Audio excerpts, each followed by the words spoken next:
In late February 2026, the United States went to war with Iran. Not a skirmish, not a limited strike, not the kind of carefully calibrated military action that gets described in press briefings as a measured response. A war. And when America goes to war, it doesn't do it quietly. Within days, the assets were in the air. B-1 Lancer bombers, swept wing, supersonic, carrying enough conventional payload to reshape a city block, were flying missions over Iranian territory. E-3 Sentry airborne early warning aircraft were orbiting at altitude, managing the airspace, building the picture, keeping everything coordinated. MQ-9 Reaper drones were hunting targets with the patient, methodical efficiency that unmanned systems bring to warfare, staying on station for hours, watching, waiting, striking when the moment came. All of these weapons were known. All of them were documented, analyzed, photographed, and understood by every serious military analyst on the planet. None of them were secrets. But there was one weapon in the air over that conflict that was supposed to be something else entirely. Something that, until a single emergency landing on a Greek airbase in the middle of the day blew its cover, had existed in that uncomfortable space between rumor and reality that the most classified American military programs occupy. The space where experts argue about whether something is real, where satellite imagery analysts spend years searching for the faintest glimpse of something that the people who built it have gone to extraordinary lengths to keep invisible. A weapon so classified that its own name had never been officially acknowledged. A drone so advanced that even its existence was a matter of informed speculation rather than confirmed fact. The Northrop Grumman RQ-180, the White Bat, the Lady of Larissa, whatever you want to call it, the world got its first undeniable look at America's most secret aerial surveillance platform in March 2026. And what those photographs and videos from a Greek airbase revealed about what the United States military has been quietly building and quietly flying and quietly using has genuinely stunned the people who spend their professional lives trying to understand where military aviation technology is heading. Because the RQ-180 isn't just an impressive piece of engineering. It is, if the emerging evidence is accurate, a fundamental shift in what is possible from an unmanned aircraft operating in contested airspace. It is the kind of capability that changes the calculus of conflict in ways that the people on the receiving end of it have no obvious answer to. To understand why the appearance of this drone over a Greek airbase in broad daylight sent shockwaves through the military aviation community, you have to go back to 1989 and a retirement ceremony that left a very specific and very significant gap in American military capability. The Lockheed SR-71 Blackbird was, by any reasonable measure, one of the most extraordinary aircraft ever built. Long range, high altitude, capable of sustained flight at more than 3 times the speed of sound. It had been introduced to service in 1966 and had spent the Cold War doing things that no other aircraft could do. All flying so fast and so high that the air defense systems of the Soviet Union and its allies essentially couldn't touch it. By the time it was retired in 1989, the Blackbird had accumulated a record that remains unmatched in the history of reconnaissance aviation. No SR-71 was ever shot down in combat. You cannot shoot down something that is moving at Mach 3.2 at 85,000 feet. You can try. People did try. It didn't work, but technology moves, and what was invulnerable in 1970 is not necessarily invulnerable in 1989, and the Air Force made the decision that the Blackbird's operational lifespan had reached its end. The retirement was partly driven by cost, because operating the SR-71 was extraordinarily expensive, and partly by the emergence of satellite reconnaissance capabilities that seemed at the time to offer a viable alternative for gathering intelligence over denied territory. What the retirement left behind was a gap, a specific, concrete, operationally significant gap in American capability. The Air Force no longer had any platform that could penetrate enemy airspace defended by advanced surface-to-air missile systems and come back with the intelligence that military planners needed. Satellites helped, but satellites have fixed orbits and predictable passes and cannot loiter over a target the way an aircraft can.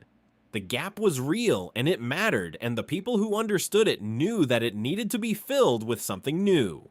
What they built to fill it was the RQ-180. The program was funded through the Air Force's classified budget, Us, the so-called black budget that funds the development of systems so sensitive that their existence cannot be acknowledged in any public document. The contract competition was between the three giants of American aerospace and defense: Boeing, Lockheed Martin, and Northrop Grumman, and Northrop won. The work happened in the places where America's most secret aviation projects have always happened, primarily at facilities where security is absolute and public visibility is zero, including the installation in the Nevada desert that most people know by a different name entirely. Area 51. The engineers and developers who built the RQ-180 worked in an environment so controlled and so compartmentalized that the details of what they were creating leaked out only in fragments over the years.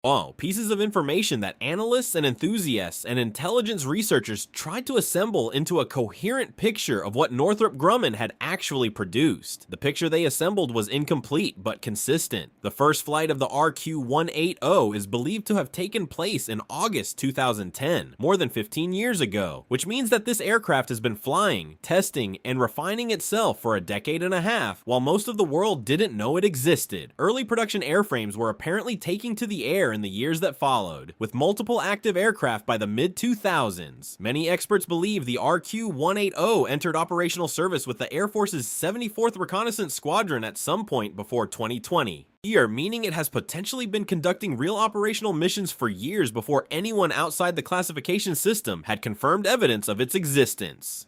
The Air Force never said a word about any of this. Not a press release, not a budget line with a descriptive label, not an accidentally revealing photograph in a recruitment brochure, nothing. The program remained in that uncomfortable black space where the most sensitive American military capabilities live until the photographs started appearing. The first one came in October 2020, a photograph apparently taken by someone on the ground, showing what analysts believed was the RQ-180 flying at approximately 20,000 feet above Edwards Air Force Base in California. The image was grainy, imperfect, the kind of photograph that gives experts something to argue about rather than something to point at conclusively. But it was something. It was the first tangible visual evidence that the aircraft people had been theorizing about for years was actually real and actually flying. Then in September 2021, another image emerged, this one apparently showing the RQ-180 over the Philippines, which immediately suggested that the aircraft was not just being tested domestically, but was already operating in the kinds of locations where American military intelligence priorities tend to concentrate. Later that same year, something unexpected happened. A placeholder image of the RQ-180 appeared in a video published by the Air Force's own Profession of Arms Center of Excellence. It was almost certainly an error.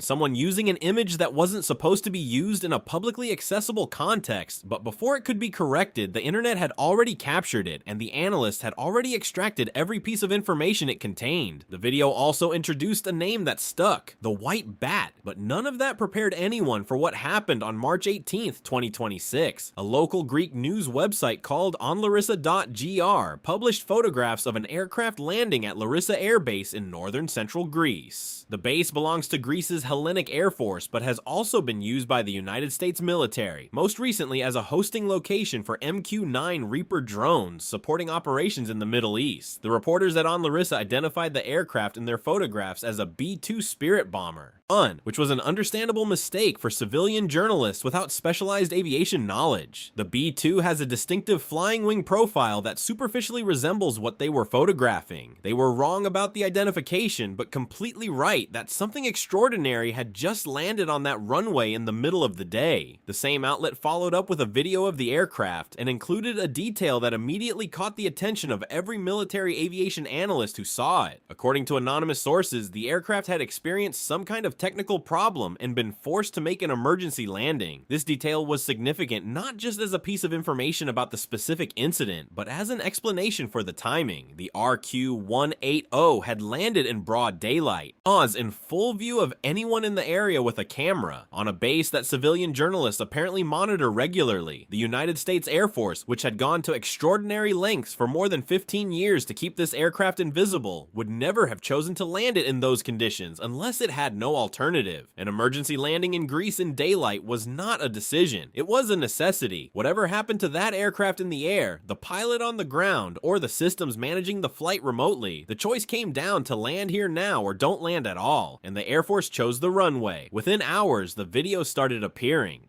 Local residents in the Larissa area had seen something unusual descending toward the airbase, and had done what people do in 2026 when they see something unusual descending from the sky. They pointed their phones at it. The footage that emerged from multiple angles, multiple distances, multiple camera qualities gave aviation analysts more to work with than any previous glimpse of this aircraft had provided. The name that attached itself to the aircraft almost immediately was the Lady of Larissa, and within days that name was being used by serious military journalists and open source intelligence analysts alongside the official designation that the Air Force still hadn't officially acknowledged. As the open source intelligence analyst known as Intel Walrus posted on X with the clarity of someone who had been waiting years for exactly this kind of evidence. The aircraft seen over Larissa, Greece, the post stated, is not a B-2 and not an RQ-170. It is the best imagery ever published of the RQ-180, an undisclosed low observable drone used by the US Air Force. The location suggests use in the Iran conflict. Military news organizations including the War Zone reached out to US Air Forces in Europe and to the Pentagon for comment. They received no response, which in the context of military aviation secrecy is itself a kind of confirmation. When the Air Force wants to deny something, it denies it. When it says nothing, it is usually because saying nothing is the least bad available option.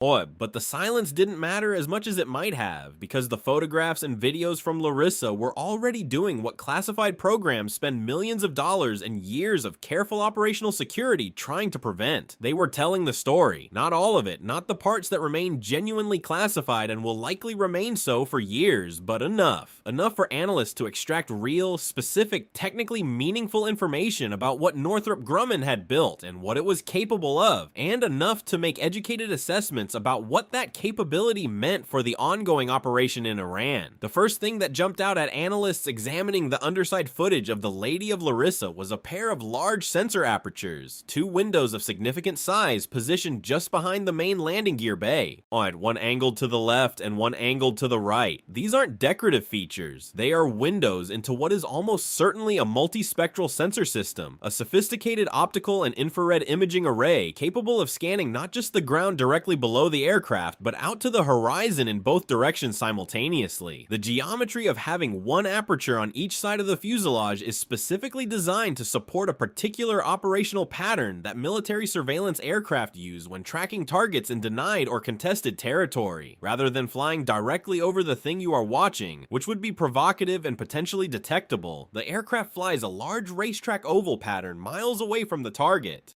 with the angled sensors keeping the target continuously in view regardless of which direction the oval is currently taking the aircraft. The target never leaves the field of view. The aircraft never needs to overfly the territory it is watching. It can sit at altitude, circling patiently, gathering intelligence for hours without the people on the ground having any obvious indication that they are being observed. Analysts examining the same footage also noticed something interesting about the lineage of those sensor apertures. They looked almost identical to sensors that had been seen before on a completely different aircraft, a high-altitude, long-endurance experimental platform called the Scaled Composites Proteus. The Proteus was designed by legendary aerospace engineer Burt Rutan, first flew in 1998, and has been used for decades as a testbed for various advanced sensor systems. The connection between the Proteus and the RQ-180 becomes less surprising when you know one additional fact. Scaled Composites is a wholly owned subsidiary of Northrop Grumman. The company that built the RQ-180 also owns the company that spent years testing the sensors that appear to now be fitted to the RQ-180. The experimental work that the Proteus conducted over decades of test flights was almost certainly feeding directly into the development of the operational sensor suite that the Lady of Larissa carries into the skies over Iran. The photographs also revealed a pronounced bulge beneath the central fuselage of the aircraft, a structural feature that multiple analysts identified as the most logical location for the RQ-180's primary radar array. The exact configuration of what's inside that bulge remains speculative, but the options that make most sense given the aircraft's design philosophy and mission requirements point toward either a rotating radar capable of scanning in any direction, or a two-sided fixed array that provides continuous coverage regardless of the aircraft's flight path. What isn't speculative is what that radar is likely capable of doing. Experts looking at the aircraft's design and mission profile are in broad agreement that it would carry two specific radar technologies that together represent some of the most powerful ground surveillance capability available to any military force operating today. The first is Ground Moving Target Indicator Radar, known as GMTI. This technology does exactly what its name suggests. Oh, it tracks things that are moving on the ground in real time with enough precision to distinguish between a truck and a car, between a military convoy and civilian traffic, between a missile launcher that has just moved to a new position and the empty patch of road where it was sitting an hour ago. For military commanders trying to understand what an adversary's forces are doing in real time, GMTI is invaluable in a way that is difficult to overstate. It turns the battlefield from a static map with last known positions into a living, continuous updated picture of where things actually are and where they appear to be going. The second technology is Synthetic Aperture Radar, SAR, which creates extraordinarily detailed two-dimensional and three-dimensional images of terrain and stationary objects. Where GMTI shows you what is moving, the SAR shows you the landscape itself, the roads and buildings and installations and geographic features that form the context for everything that GMTI is tracking. Together, the two systems build a comprehensive, continuously updated intelligence picture that allows commanders to plan strikes with a precision that simply wasn't available before systems like the RQ-180 existed. Both of these systems work in any weather. They work at night. Cloud cover, rain, darkness, sandstorms, none of it degrades the picture in any meaningful way. While optical cameras are dependent on light and clear air, radar sees through all of it. The combination of 24-hour endurance, 60,000-foot operating altitude, and all-weather radar capability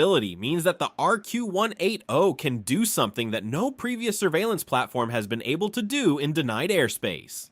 Oh, it can watch continuously, not for a few hours, not for a single pass, not for the brief window that a satellite provides as it moves across its orbital track, continuously, around the clock, without stopping, without being relieved by another aircraft on station because the first one has run low on fuel. One RQ-180 on a 24-hour sortie provides more continuous coverage of a target area than multiple conventional surveillance aircraft rotating through the same mission. Beyond the radar systems, the physical design details that emerged from the Larissa footage told analysts things about the aircraft's construction and philosophy that they hadn't been able to confirm before. The landing gear is widely spaced in a tricycle configuration, which provides exceptional ground stability for an aircraft of this size and suggests the capacity to carry a significant payload. The nose landing gear incorporates what appears to be a foreign object debris deflector, a small but operationally important piece of equipment. Stealth aircraft like the RQ-180 are coated in radar absorbent materials that give them their near invisibility to detection systems. But those coatings are not indestructible. Even a small piece of gravel kicked up by the landing gear can scratch or scuff the coating in ways that degrade its effectiveness. For an aircraft whose entire operational value depends on not being detected, maintaining the integrity of that coating is not a minor concern. The FOD deflector is the engineering answer to a problem that most people would never think to ask about.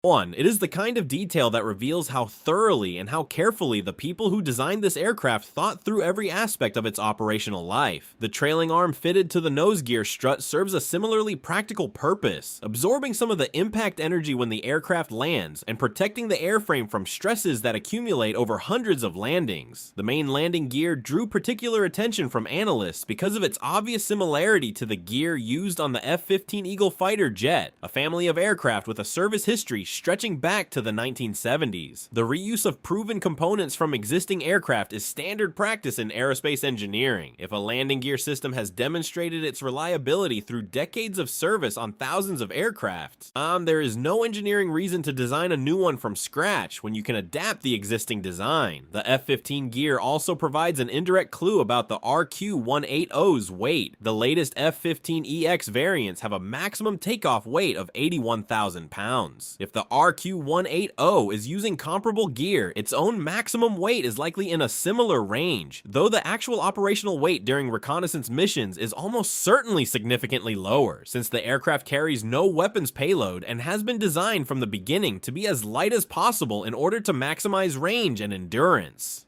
Those performance numbers, when you look at them directly, are remarkable. 14,000 miles of range, 24 hours of continuous flight endurance, a service ceiling of approximately 60,000 feet.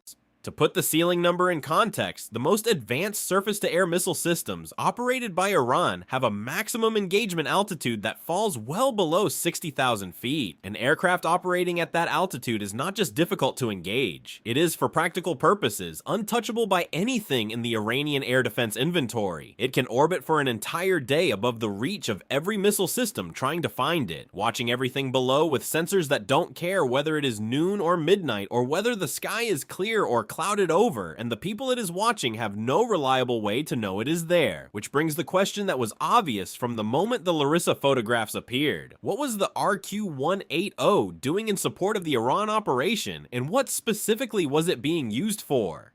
Oh, the honest answer is that there has been no official confirmation of anything. The Air Force has not commented. The Pentagon has not commented. The operational details of how the RQ-180 has been used in the Iran conflict are classified at a level that ensures they will not be appearing in any press briefing in the foreseeable future. But what we know about the aircraft's capabilities, combined with what is publicly known about the military challenges that the Iran operation has presented, makes the most likely applications reasonably clear. Iran's military has invested heavily over many years in a specific category of weapon that represents one of the most difficult targeting problems in modern warfare: mobile missile launchers. These are not fixed installations that can be identified from satellite imagery, targeted in mission planning, and struck at a time of the attacker's choosing. They are vehicles. They move. Many of them have been deliberately designed to look from above like ordinary civilian trucks, the kind of vehicle that moves constantly through any country's road network for entirely innocent commercial purposes. Some of them operate from hardened underground facilities with specially constructed ports that allow missiles to be fired from within the protection of reinforced concrete before the launcher emerges, moves to a new location, and disappears again. They are the Iranian military's answer to the question of how you survive against an adversary with overwhelming air superiority and precision strike capability. You make yourself look like everything else. You keep moving. You never stay in one place long enough to become a target.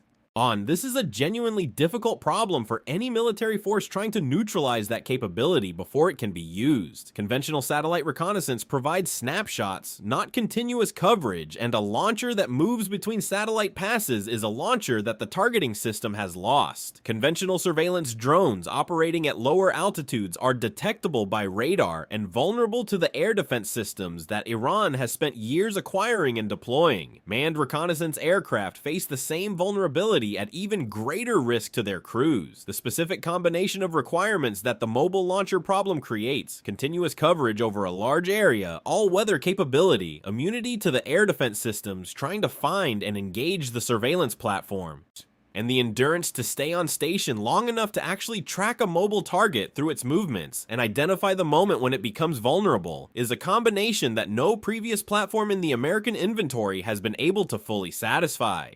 The RQ-180 satisfies all of it. Flying at 60,000 feet above the reach of Iranian missiles, its GMTI radar continuously scanning the road networks and known operating areas of the mobile launcher units, the aircraft would be able to track the movements of those launchers with a persistence and precision that simply hasn't been available before. When a launcher that has been disguised as a civilian truck makes a particular turn, or arrives at a particular location, or begins the specific sequence of movements that precedes a launch, as the intelligence picture fed back through the RQ-180's data links to the commanders making targeting decisions would show it. The strike package waiting at altitude, the F-35s and F-22s with their precision munitions, would receive the targeting data in time to act before the launcher fires or relocates. The mobile missile launcher, which has been one of the hardest problems in the Iran targeting picture, becomes significantly more tractable with a platform like the RQ-180 watching from above. Beyond the targeting mission, analysts have suggested several other roles that the aircraft's capabilities make it well suited for: electronic intelligence collection, the gathering of data about Iran's radar systems, communications networks, and air defense architecture by passively listening to the electronic signals those systems emit.